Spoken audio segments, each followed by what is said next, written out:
pelo direito dos familiares, mas é sobretudo uma luta para que esse Estado seja um Estado democrático, que respeite a dignidade das pessoas, que promova a dignidade em vida e depois da vida, para que nós nunca mais possamos viver em estados de exceção. Essa é uma luta para preservar aqueles que, pelas mãos do Estado, tiveram as suas vidas ceifadas. Essa é uma luta muito grande. E é uma luta que, no fundo, nos devolve a humanidade e a certeza de que cada um somos singularmente indispensáveis, importantes, e que a nossa passagem por essa terra será sempre lembrada como aqueles que constroem vidas, sentimentos, amores, tristezas, alegrias e que são imprescindíveis para as gerações presentes e as gerações futuras. A preservação dessas ossadas é a preservação da nossa história e do nosso futuro enquanto humanidade. É essa a nossa luta, é isso que vamos brigar nos tribunais, para impedir a continuação de uma política higienista, desumana, que decide quem são os escolhidos para serem objetos da proteção do Estado, deixando à margem da proteção os pobres, em vida e depois da morte. É uma luta contra essa política higienista que nós vamos travar nos tribunais desse Estado, para impor um limite ao que tem sido feito na cidade de São Paulo. Há uma política absolutamente autoritária e totalitária, para que a gente consiga ter, enfim, uma cidade de todos. Uma cidade linda será aquela que acolherá a todos, e não a que faz a limpeza social. É contra essa limpeza higienista, é contra a limpeza social que nós vamos lutar. E esse momento é um momento simbólico, porque nós vamos também lutar por aqueles que não têm a condição de aqui presentes fazer-se lutadores. Somaremos a nossa luta àqueles que contribuíram em vida e que nesse momento não terão a sua dignidade violada.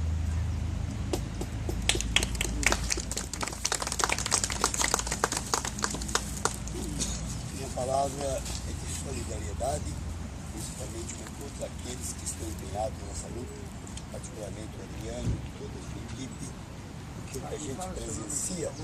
Meu nome é José Manuel Belo, padre redentorista.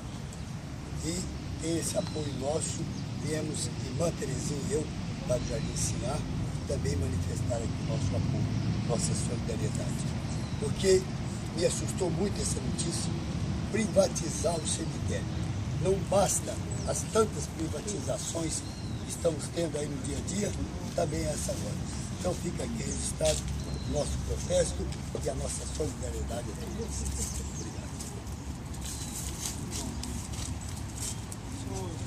Joãozinho, do Sindicato dos Servidores Públicos Municipais.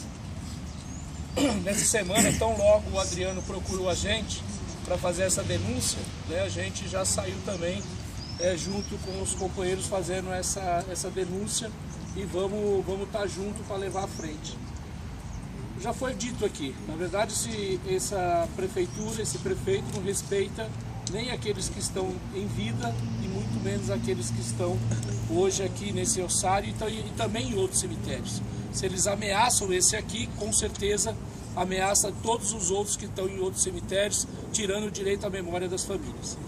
Pois bem, nós entendemos que isso também faz parte, como o padre falou, que isso faz parte do processo e a escalada de privatização na cidade de São Paulo.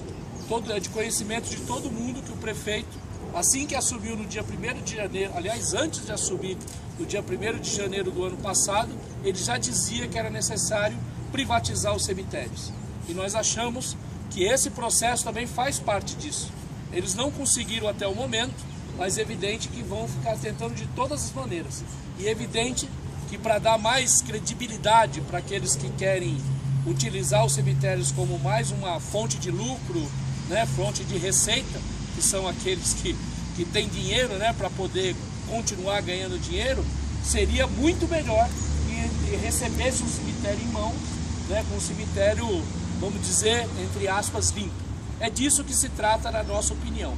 Mas nós estamos juntos, vamos fazer as denúncias, Nós já estamos dialogando com a própria CUT, né, da qual nós somos filiados também, para ajudar nessa denúncia. Já estamos ajudando na coleta de adesões ao abaixo-assinado e acho que a gente tem que fazer crescer essa informação, Adriano, e todos os colegas, Padre Júlio, porque na verdade as famílias não sabem o que está acontecendo.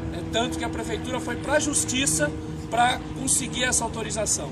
Portanto, no mínimo as famílias nem sabem disso. Então acho que a gente tem que tentar ao máximo expandir o movimento, essa denúncia, para que no mínimo as famílias tenham essa informação e venham junto com a gente fazer esse combate em defesa da memória, em defesa dos nossos desaparecidos. E como o pastor falou também, não são só os desaparecidos, inclusive os identificáveis, né, que tem família, que o serviço funerário tem o registro dessas famílias.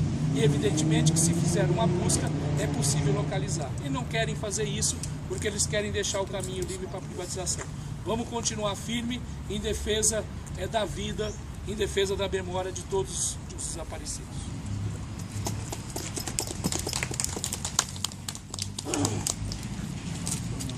Meu nome é Janaína Teles, eu sou da Comissão de Familiares de Mortos Desaparecidos Políticos.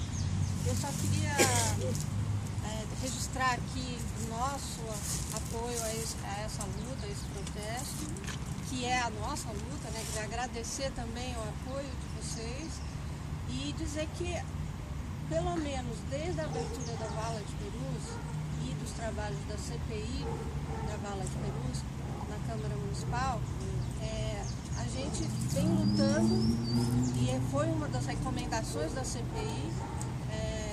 Vem lutando para que todas as informações sobre desaparecidos, sobre todos os desaparecidos, não só os desaparecidos políticos, né, houvesse alguma instituição, algum órgão que fizesse o cruzamento de informações sobre pessoas não identificadas, não reconhecidas e houvesse de fato um trabalho de respeito a essas pessoas mesmo depois da morte.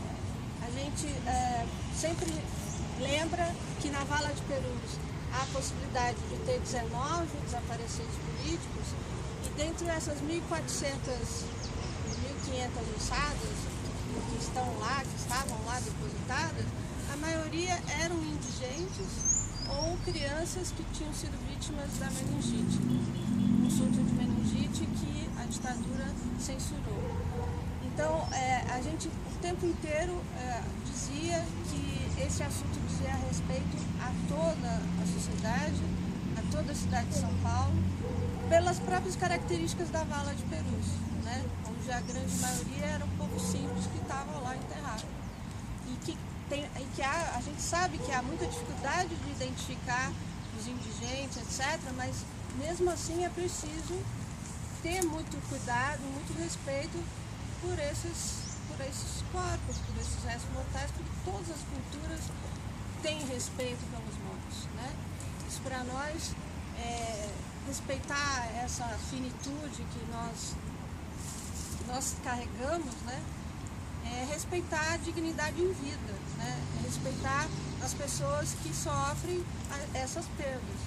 E no caso dos desaparecidos isso é muito mais dramático, né? Porque é uma morte que não se concretiza, é uma morte que não tem um corpo, não tem um lugar para depositar essas pessoas e velar essas pessoas. Então nós que somos familiares de desaparecidos, a gente sabe o quanto isso marca, né, a pessoa, as famílias, e é um peso que a gente carrega até o fim da vida. E é um trauma, é uma ferida aberta que não cicatriza enquanto a gente não encontra os restos mortais e não dá a essa pessoa algum ritual, né? E é impossível fazer o luto sem esse ritual. E todo ser humano merece esse tipo de tratamento, né? Ou pelo menos receber das autoridades o respeito de perceber que as autoridades estão procurando as informações. Para nós é muito triste que há 28 anos os restos mortais encontrados na Vala de Perus continuam sem identificação, a grande maioria, né, dos desaparecidos que a gente espera encontrar ali. Esse ano houve a identificação de um desaparecido que foi encontrado lá, depois de 28 anos de luta para conseguir isso. Mas ainda existem outros que podem estar lá. E eu queria lembrar que há muitos desaparecidos políticos da ditadura em que as versões são muito desencontradas sobre a possível localização de onde eles teriam sido levados. Então, há desaparecidos de São Paulo que dizem que foram jogados em algum rio, em Avaré, no interior de São Paulo. Outros dizem que esses corpos foram levados para o interior do Rio de Janeiro e foram queimados lá. São tantas versões tão desencontradas que, sim, há uma possibilidade de que esses restos mortais estejam em algum cemitério de São Paulo e que a gente não pode, de maneira alguma, privatizar e cremar sem nenhuma investigação antes. Muito obrigada e acho que é só o começo. É importante que todos saibam que temos um abaixo-assinado que a partir de amanhã vai estar nas paróquias das comunidades. É preciso que a gente multiplique, leve e em diante. Algumas coisas que eu queria lembrar. Eu sou o padre Júlio Lancelotti, da Pastoral de Rua, e tenho vários antepassados sepultados aqui, inclusive meu pai, meus avós, meus bisavós, tios, várias pessoas que estão sepultadas aqui. O que é importante ver na questão é de que uma coisa é a pessoa identificada, outra é a pessoa não reclamada, que esse é o termo que a prefeitura usa. Então eles dizem que essas ossadas, que muitos estão identificados, eles não são reclamados. Então, existe toda uma burocracia que impede isso. Eu tenho sepultado aqui bisavós que, devido à questão legal de nome, eu não tenho o sobrenome desses bisavós. Então eu não tenho legitimidade para reclamar e de exigir, de saber aonde eles estão. O tempo que eles estão colocando dessas ossadas é um tempo muito longo, que vem da década de 40 até o ano 2000, passando pelo período da ditadura militar, mas passando também por surtos e por momentos de epidemias na cidade, e também por dificuldades burocráticas. Por exemplo, esses meus bisavós que estão aqui, como eu não tenho no meu nome o sobrenome deles, e eles são pessoas como bisavós, eu não posso reclamar. Então, as pessoas que estão aqui, ninguém foi sepultado aqui sem identificação. Muito bem, padre. Não foi. Todos estão identificados. E se eles estão identificados, temos que procurar, e a prefeitura tem que procurar, a localização de alguém da descendência dessas pessoas. Isso é trabalhoso? Mas é necessário. E depois temos as pessoas que, por algum motivo, ficaram sem família, mas nós estamos aqui, enquanto seres humanos, reclamando a dignidade dessas pessoas, reclamando que eles não sejam incinerados de maneira coletiva, porque uma incineração coletiva dificulta e torna absolutamente essas pessoas desvinculadas de qualquer relação humana. Todos nós, um dia, também estaremos sepultados. E nós não queremos ser tratados dessa maneira. Nós queremos, acendendo essas velas, homenagear essas pessoas que estão aqui, dizendo para eles que se eles não sabem quem são, Deus sabe quem eles são. Deus sabe quem eles são. E eles não podem ser tratados como pessoas não reclamadas, não identificadas, como qualquer coisa, como que não merece outra coisa a não ser destruído e virar pó.